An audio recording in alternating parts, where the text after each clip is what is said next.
Hey everybody, it's Megan Fox with pjmedia.com.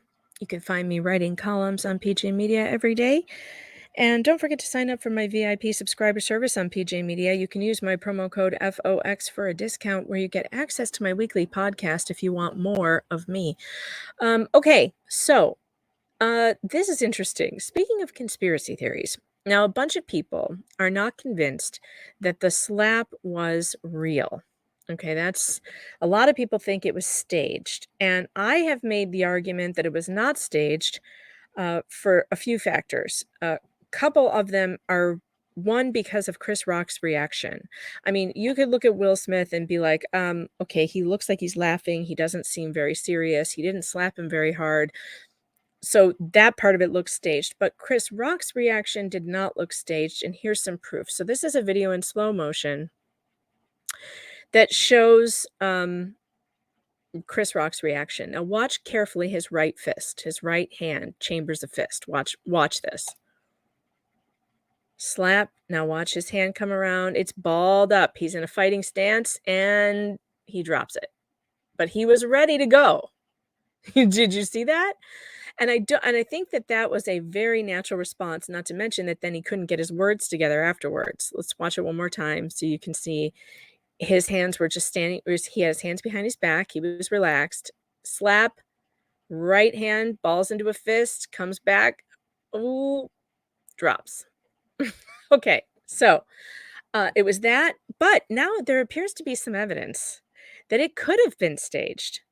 And wait till you hear this. So Athena Thorne, again, and don't forget to check out the merch store. It is in the link in the description. You can pick up all kinds of fun stuff and support the show because YouTube is determined to get rid of me. And of course, if they do, please check the description for Rumble and Bitchute links and subscribe to me there. Just do it now so that you don't lose touch with me when YouTube kicks me off, because it's inevitable. They're going to. They keep threatening me. All right, so let's go over to PJ Media. And this is an article that was written by Athena Thorne. She's amazing. Well, look who has a drug for alopecia in development. So Pfizer, together with COVID jab partner BioNTech, was a major sponsor of Sunday's Oscar Awards ceremony, a broadcast that unexpectedly shone an unmissable spotlight on the hair loss disease alopecia. In one heck of a coincidence, Pfizer just happens to be in a race for market dominance of its soon-to-be-released cure for, you guessed it, alopecia. In the world of pharmaceutical marketing and advertising, Pfizer's sponsorship of the 2022 Oscars was a big deal. The drug maker wouldn't disclose what it spent on the sponsorship, but Bio news source Fierce figures that Pfizer paid at least several million for the spot. A Pfizer spokesperson told Fierce that Pfizer and BioNTech are proud to support the Oscars, and we are heartened to see the film industry gather in person alongside fans to celebrate the talent and artistry produced during the past year. Basically taking credit for the event being held in person again, the spokesperson added, "The available data continue to show that broad utilization of COVID-19 vaccines and boosters can help prevent disease and protect lives, and our sponsorship highlights the impact they can have for individuals pursuing their livelihoods." As far as I was able to ascertain, Pfizer didn't sponsor or even advertise on last year's Oscars broadcast. Someone correct me if I'm wrong. So why now? Could it be because Pfizer is preparing to release a new class of therapeutics soon and is playing catch up with the competition? Last August, Fierce reported, Pfizer's alopecia therapy has been linked to a reduction in hair loss in early top-line clinical data, setting the stage for a scrap with Eli Lilly and Incyte in the tight fight for a potential blockbuster opportunity. Riddlesitinib, well, that's a mouthful. Riddlesitinib has met its primary endpoint in a phase 2b3 clinical trial of patients with alopecia areata, Pfizer reported Wednesday. The update of the JAK3 TEC inhibitor comes months after Eli Lilly and Incyte reported late-phase success in alopecia. There are currently no FDA-approved treatments for alopecia, an autoimmune disease characterized by hair loss, but multiple drugs could come to market in the indication over the coming years. Pfizer's riddlesitinib joined Lilly and Incyte's Olumiant Boy, why do they make these names so hard? On the list of drugs to hit the primary endpoint in pivotal alopecia trials on Wednesday, and Concert Pharmaceuticals is following closely behind. In addition, just this month, Pfizer completed its acquisition of Arena Pharma, a biopharmaceutical company that currently has its range of therapeutics in development. Yahoo Finance covered the story. Arena Pharmaceuticals brings to Pfizer a portfolio of diverse and promising development stage therapeutic candidates in gastroenterology, dermatology, and cardiology, including etrasimod, an oral selective sphingosine. Oh, Athena, you're killing me. Sphingosine 1 phosphate S1P receptor modulator currently in development for a range of immunoinflammatory diseases, including ulcerative colitis, Crohn's disease, atopic dermatitis, and esophagitis, and alopecia areata. Getting back to the Oscars, what was your first reaction when you saw Will Smith walk up on stage and smack Chris Rock? If you were like most of us, you thought, that's not real, or is this an act?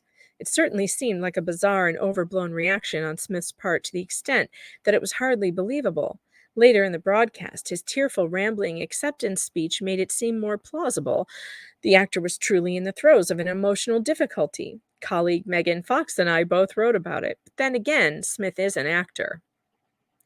Now, today comes the revelation that Pfizer, which will soon be competing to sell the most therapeutics for alopecia sufferers, was a major sponsor of the Oscars, which it hadn't sponsored before, and which coincidentally featured a bizarre incident that focused the world's attention on alopecia. I'm not saying Pfizer sponsored the Oscars and set up the Smith Rock altercation as a marketing ploy, but if they did it, it would have been brilliant. It's worth noting that their spokesperson told Fierce, the film industry has embraced vaccination, masking, and other protocols designed to help prevent disease and avoid serious illness from COVID-19, and we are pleased to work with it to further promote public health. So it's not like the pharma giant is unaware of the power of Hollywood to make a sale. Of course, we all know that coincidence doesn't equal causality. Just because Pfizer sponsored the Oscars, and the Oscars just happened to focus worldwide attention on a fairly obscure disease, and Pfizer just happens to have a cure for that disease coming out soon, doesn't mean there's a connection there. But what are the chances? Athena, good question. Good question. Like, this makes me think, it really does make me think, oh my God, did Pfizer pay Will Smith to smack Chris Rock? And if they did, was Chris Rock in on it too? Maybe he wasn't. Maybe that's why his reaction was so real. Maybe he didn't know. But then again, how would they set up that joke? How would that have happened without Chris Rock being involved? I like a good conspiracy theory, I gotta tell you, and this one is better than most. What do you guys think? You think it was a big tech big tech conspiracy to sell alopecia drugs?